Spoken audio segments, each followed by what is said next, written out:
Welcome to the guide, Exile. If you're watching this build guide after patch 3.9 Metamorph League and the title's patch number has been advanced, be sure to check the description, written guide, and pinned comments if there have been any updates on the build for its current viability. Some items, mechanics, or skill selections may change in between patches, thus the build can differ from the video. If the patch number does not match the current patch, the build has not been updated accordingly. Have you been lacking a soul lately? Possibly been tricked out of a good time? Maybe you just need the big suck to provide you the power you desire. In that case, you might be interested in the long-winded pitch of a build that is this low-life, soul-sucking trickster I'm about to lay on your eyes and massage into your ears. As many of you may know, chaos damage over time builds have served as strong league starter builds for many patches now, and this one has been no different. I chose to start Metamorph League with a generic chaos damage over time trickster that ended up specializing in Soulrend with a supporting Bane. However, with this style of build, you can really choose any of the chaos damage over time skills. It served as an excellent starter requiring no expensive gear as life and mind over matter, and moved right up into a powerhouse as I accrued enough currency to transform it into a low life variant for even more damage. Of course, there have been many build guides on these styles of builds, but I hope I can provide a bit of a different take on the style of Chaos Dot while leaving it very flexible to change around to your interests.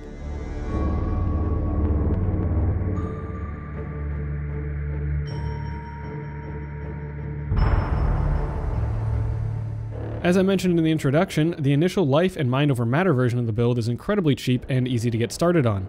The low life option wasn't too expensive either, all things considered. I was able to gear for low life on around a 5x budget at the beginning of the league, as well as gain a whole bunch of EHP and damage. I will provide both the path to building files for the life and mind over matter version, as well as the low life version, so you too can start on the cheaper version before transitioning, or just stick with the other variant. However, this guide will focus on the low life variant as it is the endgame goal for this build to squeeze all the damage and survivability that we can out of it. I chose to focus on Soulrend as my main skill for clearing and single target, with a 2-curse Bane for supporting utility and damage on tougher targets. You can of course use Essence Drain, Contagion, Blight, or some combination of all these skills if you so choose. For further damage and utility on bosses, we also have a Wither Totem, which increases the chaos damage that the enemy takes. As for defenses, we are able to get up over 7,000 energy shield for a large effective life pool. And to reduce incoming damage to that pool, we have damage reduction from Weave the Arcane and Ghost Dance via mana consumption and Ghost Shrouds. We also run a shield charge with Fortify that is maintained at almost all times. And more conditionally, we have 5 Flasks that we can run for avoidance and flat mitigation. We can also make use of a manual or cast when damage taken Steel Skin for further mitigation. And when we do get hit, we have the ability to recover 2% of energy shield on kill from Patient Reaper, energy shield leech from Soulrend, and accelerated energy shield recharge and reduced delay that remains uninterrupted for 4 seconds via Wicked Ward. We can also use Vol Discipline to force our energy shield recharge to begin. Ultimately, our biggest downfall are strong damage over time ailments, such as Poison or Ignite. Luckily with Soul of Shikari Pantheon, we can become immune to poison. Now for Ignites, that requires more specific gearing, and I really just chose to deal with this via a Flask suffix when it was required. But even with most of these defenses, we still aren't as powerful as a good old thick jug, so it is wholly recommended to still remain on your toes and do not face tank encounters that are dangerous. Remember that our advantage is to apply dots, move, and stay at range. I frequently forget to play like this, and well, I get squished more often than not. Now with the 3.9 patch, all monsters, especially endgame bosses, have gained massive amounts of health, resistances, and armor. Due to this, it is tough for me to say how well this build iteration feels compared to previous iterations for offensive power by just playing the game. Regardless of the build, endgame bosses are going to be a lot slower to kill. So keep that in mind not only when looking at this build, but all other builds when you're trying to make visual comparisons to older build videos. The easiest way to one-to-one compare damage output will be looking at path of building to see the exact numbers, while also ensuring that the correct debuffs and buffs are applied in the configurations between both. So with that, the path to building paste bin is included within the written script and description.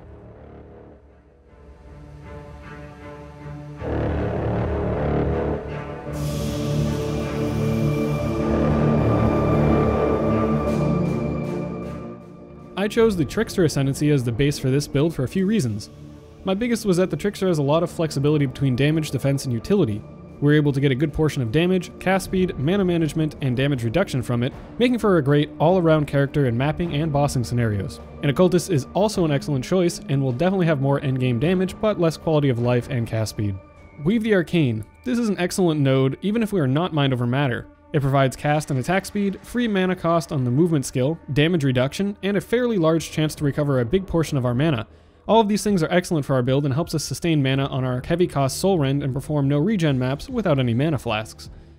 Patient Reaper. This is the bread and butter of the build for our map sustain, granting us percentage recovery on kill along with 70% increased recovery rate of our energy shield upon killing an enemy with a damage over time. So this will greatly improve our recharge rate to almost nearly recovering our entire energy shield pool within a second. Prolonged Pain. This node is solid for damage, reduced damage taken over time, and it extends the duration of our debuffs. Ghost Dance. Finally, I chose to take Ghost Dance to benefit from the Ghost Shrouds and their provided generic damage reduction. You could also take Swift Killer if you were really only planning to map, as it will be able to sustain that node while mapping.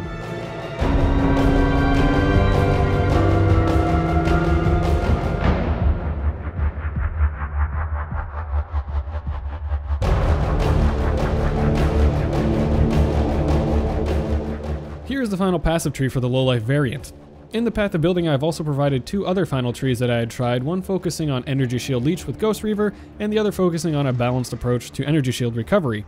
I found that the Wicked Ward tree that I am showing here to be the best performer.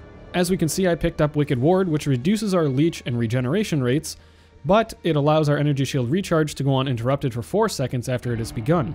This means we want to reduce our energy shield recharge rate delay with passive points and gearing to get it started as soon as possible after we take damage. Now, since we're also going low life, I also get Pain Attunement for 30% more spell damage while we're on low life. For this build, we're going to kill all the bandits. I have included the leveling trees for this, and the trees for the Life and Mind Over Matter variant within the written script. The Pantheons for this build include the Soul of Arakali. This is an excellent choice for damage over time reductions and further improved recovery rates. It also reduces the effect of shock on us, which can be pretty strong. Soul of Shikari. This is a must-have for our poison immunity, as damage over times are quite deadly for us. Of course, if you do find something else to work better, you can swap these depending on your situation.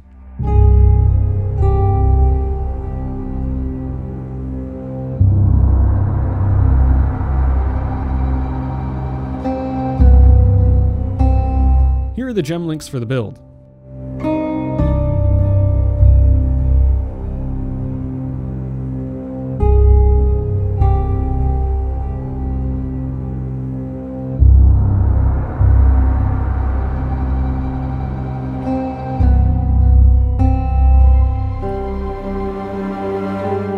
You'll want to make sure that Blood Magic is only linked to one of the 50% reservation auras in the gear piece which you place all of your auras. You will want Vault Discipline and the other 50% reservation aura to be on your mana.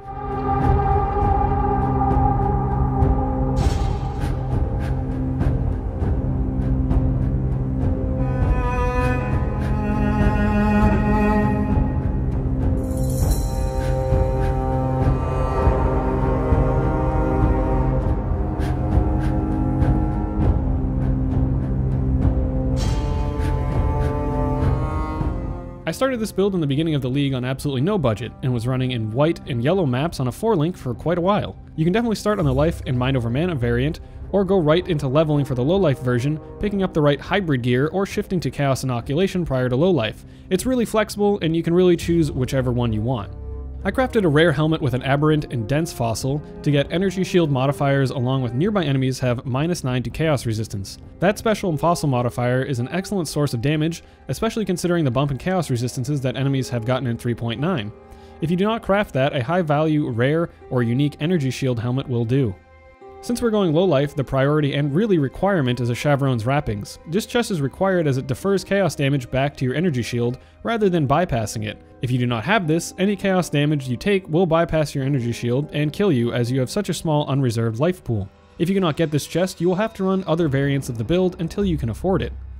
A rare set of gloves are perfect for the build, and here I just have some with high energy shield along with resistances. You can also try and craft a pair of Elder Gloves for the percentage to chaos damage over time multiplier, or use Essences of Delirium to get socketed gems deal 30% more damage over time to improve your Bane damage. A set of rare boots here as well with high energy shield, movement speed, and resistances. As with the helmet, I crafted a crystal belt base with aberrant and dense fossils to get an energy shield modifier along with percentage increased chaos damage. I was lucky enough here to also score the percentage increased energy shield from body armor as a fossil modifier. For the amulet, I chose to go with a Presence of Cheula. This is really for the stun immunity, chaos resistance, and a massive chunk of energy shield that it provides. It's an all-around great amulet for this build, allowing us more flexibility with passives and our other gearing. If you cannot afford this amulet, you can of course go for a rare with appropriate modifiers, and then possibly a Valerium ring for your stun immunity. For the oil anointment, I chose Prodigal Perfection as we have enough mana to make the node provide a good chunk of damage. This node is also quite cheap, only requiring 1 clear and 2 azure oils. For the rings, you will want to just get as much extra energy shield as possible, along with any missing resistances and attributes. If you are set on most of these, you can expand your search or craft some of your own rings with extra damage via fossils, essences, or influence bases. I also recommend crafting a faster start of energy shield recharge on at least 1 ring. For the weapon, you are definitely going to want a juicy wand with as much spell damage, chaos damage, damage over time, and/or chaos damage over time multiplier on it as possible. This is a wand here that I bought for around 2 exalts, but you can find many other powerful wands with 1 less modifier for about 10 to 20 chaos. A solid rare shield with high energy shield will do here, and if you also score some damage and resistances, all the better. I identified this shield and I'd say I got fairly lucky. Now between your weapon and shield, you will also want to look out for any modifiers that give level to chaos or spell gems, as that's really powerful as well. Now for your flasks, you can choose really whichever flask you would like for this build, but I chose to run the following. A Witchfire Brew. This is a solid unique flask that provides increased damage over time, a Despair Blasphemy, which is great for map clearing and not having to use Bane in between packs, as well as a Blind. This flask is not required, but decent damage and quality of life. A Basalt Flask. Quicksilver Flask. Rolled with Adrenaline, this is one of the best ways to improve our positioning and movement speed through maps. Silver Flask. I generally use a Silver Flask for mapping for the Onslaught, but you can certainly use another source of Onslaught from somewhere else too. Granite Flask. I chose to use a Granite for further physical mitigation, and you could also use a Roomies here for extra block chance. You can also drop one of these flasks during extended boss fights for an Enduring Mana Flask. This will ensure that your mana is always topped off for spamming Soulrend if Weave the Arcane is failing. I will show you some example jewels used within the build video and leave affix priority in the written guide. I chose to use 1 Energy from Within next to the Melding Cluster in the passive tree to benefit from the percentage increased life and energy shield hybrid nodes. This isn't required, but certainly improves your ES pool. The main stats you really want to be looking for are of course ones that increase your chaos damage over time and energy shield. Cast and attack speed is also great for clearing.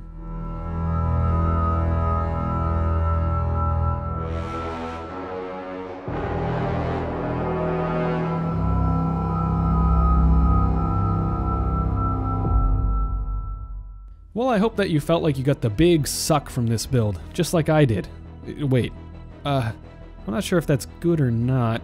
Either way, I was very impressed with how this build held up for all the new content that was introduced into the game in 3.9, and I'm looking forward to testing it further as I get deeper into the Atlas. Thus far, I've completed up through tier 16 maps, gotten all of the Elder Guardians, Elder at level 83, all of the Awakener Guardians at their max tier, and attempted Cyrus the Awakener.